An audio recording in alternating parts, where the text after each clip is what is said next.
కేంద్రం నుంచి సరైనటువంటి టైంలో ఫండ్స్ తీసుకొచ్చి ఆంధ్రప్రదేశ్ రాష్ట్రానికి మేలు చేసిన వాళ్ళలో వీళ్ళిద్దరిలో ఎవరు best? Chandrababu is best, Jagan is best. ఈ రెండిట్లో ఒకటి మిస్ అవ్వకుండా కామెంట్ చేయండి. 500 కామెంట్స్ టార్గెట్ పెట్టుకున్నాం మేము. ఛానల్ లైక్ అడగట్లా, సబ్స్క్రైబ్ అడగట్లా. సబ్స్క్రైబ్ చేసుకోకపోయినా మాకు వద్దు, బట్ కామెంట్ మాత్రం ఖచ్చితంగా వేయండి. జగన్ సపోర్టర్లు, చంద్రబాబు సపోర్టర్లు, వాళ్ళ సన్నిహితులు ఈ కామెంట్స్ చూస్తారు, వాళ్ళకి తెలియాలి జనం ఏమనుకుంటున్నారు. సో మిస్ అవ్వకుండా కామెంట్ చేయండి.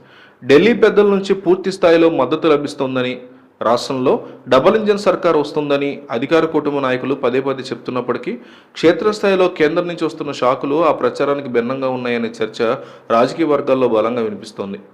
ముఖ్యమంత్రి చంద్రబాబు మొదలుకొని ఉప ముఖ్యమంత్రి వరకు అందరూ బీజేపీ పెద్దలను పొగడ్డానికి ఒకరికొకరు పోటీ పడుతున్నారని, రాష్ట్ర అభివృద్ధి పరుగులు తీస్తోందని చెప్తున్నా కేంద్రం నుంచి రావాల్సిన గ్రాంట్లు అలాగే పన్నుల వాటా తగ్గిపోతుందనే విషయం ప్రభుత్వ లెక్కల్లో స్పష్టమవుతోందని వైసీపీ ఆరోపిస్తోంది. ఈ నిధుల కొరత కారణంగా రాష్ట్రంలో అప్పులు విరివిగా చేయాల్సిన పరిస్థితి ఏర్పడుతోందని, కేంద్రం కేవలం అప్పులు చేసుకునేందుకే వెసులుబాటు కల్పిస్తోందని జగన్ సపోర్టర్లు విమర్శిస్తున్నారు. ఈ ఆర్థిక సమస్యలతో పాటు ఉపాధి హామీ పథకం కార్మికులకు సంబంధించిన కేంద్రం తీసుకున్న నిర్ణయాలు రాష్ట్రంలో పెద్ద దుమారం రేపుతున్నాయి. కేవలం అక్టోబర్ 10 నుంచి నవంబర్ 14 మధ్య దేశవ్యాప్తంగా దాదాపు 27 లక్షల మంది ఉపాధి హామీ కార్మికులు డేటాబేస్ నుంచి తొలగిస్తే అందులో సగానికి పైగా అంటే 15 లక్షల మంది ఒక్క ఆంధ్రప్రదేశ్ నుంచే తొలగించారనే వార్త తీవ్ర ఆందోళన కలిగిస్తుందని వైసీపీ నాయకులు అంటున్నారు.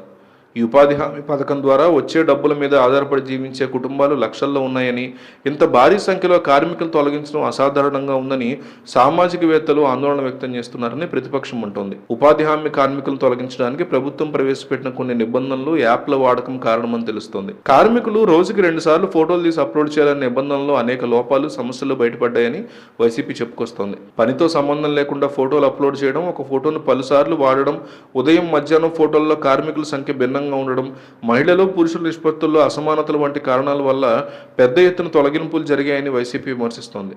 అంతేకాకుండా అధికార పత్రాల్లో ఆధార్ నంబర్లోని ఒక్క అక్షరం తప్పు ఉన్న చెల్లింపులు నిలిచిపోయే పరిస్థితి వచ్చిందని జగన్ సపోర్టర్లు అంటున్నారు. మొత్తంగా ఈ డబుల్ ఇంజన్ సర్కార్ వివాదం రాష్ట్రంలో తీవ్ర విమర్శలకు దారితీస్తోందని ప్రతిపక్షం చెబుతోంది.